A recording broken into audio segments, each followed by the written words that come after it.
नमस्कार, मी वीनास kitchen cooking with low मध्ये आपल्या सर्वांचं मनापासून स्वागत आहे। तर आज मी बनवणार आहे रताळ्याचे पुऱ्या। अगदी सोपी व झटपट होणाऱ्या रताळ्याच्या पुऱ्या कशी बनवायच्या ते बघण्याकरता रेसिपीला सुरुवात करूया। सर्वात प्रथम ही रताळी आपल्याला कुकरला लावून 2 ते 3 शिट्ट्या काढून शिजवून घ्यायची आहे। त्यानंतर अशा प्रकारे त्याची साल काढायची आहे। ज्याप्रमाणे आपण बटाट्याला शिजवून साल काढतो त्याप्रमाणेच आपल्याला याची साल काढून घ्यायची आहे। आता याची साल काढून झालेली आहे। याला आपण किसणीच्या साहाय्याने किसून घेऊ। किसल्यामुळे हे एकसारखं मॅश होते व त्यामध्ये गाठी होत नाही। तर थोडा थंड झाल्यानंतर आपल्याला हे किसून घ्यायचं आहे। तर अशा प्रकारे मी संपूर्ण रताळी किसून घेतलेली आहे। जर थोडी जाड राहिली तर तुम्ही मॅशरच्या साहाय्याने ते मॅश करू शकता। आता हे छान मॅश झालेलं आहे। यामध्ये 1 वाटी गव्हाचं पीठ घालायचं आहे। थोडं थोडं करून आपल्याला यामध्ये पीठ घालायचं आहे। तुम्हाला यापेक्षा जास्त पीठ सुद्धा लागू शकतं किंवा कमी सुद्धा लागू शकतं। आता यामध्ये 1 वाटी पिठी साखर घालायची आहे। त्याचे प्रमाण सुद्धा तुम्ही आवडीनुसार कमी जास्त करू शकता। अगदी थोडासा चिमूटभर यामध्ये मीठ घालायचं आहे। याला आपण आता मळून घेऊया। हे मळताना जर तुम्हाला गव्हाच्या पिठाचे प्रमाण कमी वाटले तर तुम्ही यामध्ये आणखी गव्हाचं पीठ ॲड करू शकता। तर मी हे भिजवण्याकरता 1.5 वाटी पीठ वापरलेलं आहे। तर हे मळताना आपल्याला यामध्ये पाण्याचा वापर करायचा नाही। पिठामध्ये भिजवताना 1 चमचा वेलची पूड घालायची आहे। अगदीच घट्ट किंवा अगदीच पातळ आपल्याला मळायचं नाही।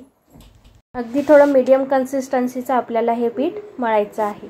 आता यावर थोडंसं तेल लावून घ्यायचं आहे। अगदी थोडंसं तेल लावून आपल्याला एक 10 ते 15 मिनिटे याला रेस्ट करून द्यायचं आहे।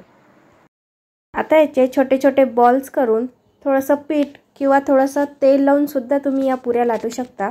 तर मी थोडंसं पीठ लावून हे पुरी लाटून घेणार आहे।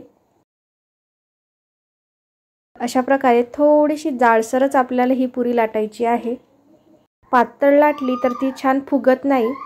तर आता ही पुरी लाटून झालेली आहे। यावर एक प्लेट ठेवून त्याला गोल आकारामध्ये आपण कापून घेऊया।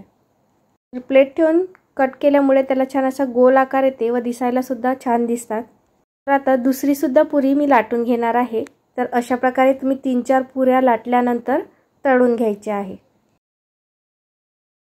पुरी लाटून झालेली आहे। तेल सुद्धा छान कळकळीत गरम झालेलं आहे। आता यामध्ये एक पुरी सोडून आपण ही पुरी तळून घेऊया।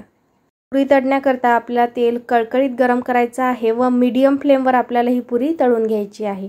त्यामुळे पुरी छान अशी फुगते, कच्ची राहत नाही व आतमधून सुद्धा छान अशी तळल्या जाते। तर बघू शकता आपली पुरी मस्त अशी टम्म फुगलेली आहे। तर एक 5 ते 10 मिनिटे ही पुरी अशीच फुगलेली राहते। तर अशाच प्रकारे मी बाकी सुद्धा पुऱ्या तळून घेणार आहे। तर अशा प्रकारे संपूर्ण पुरी तळून झालेली आहे।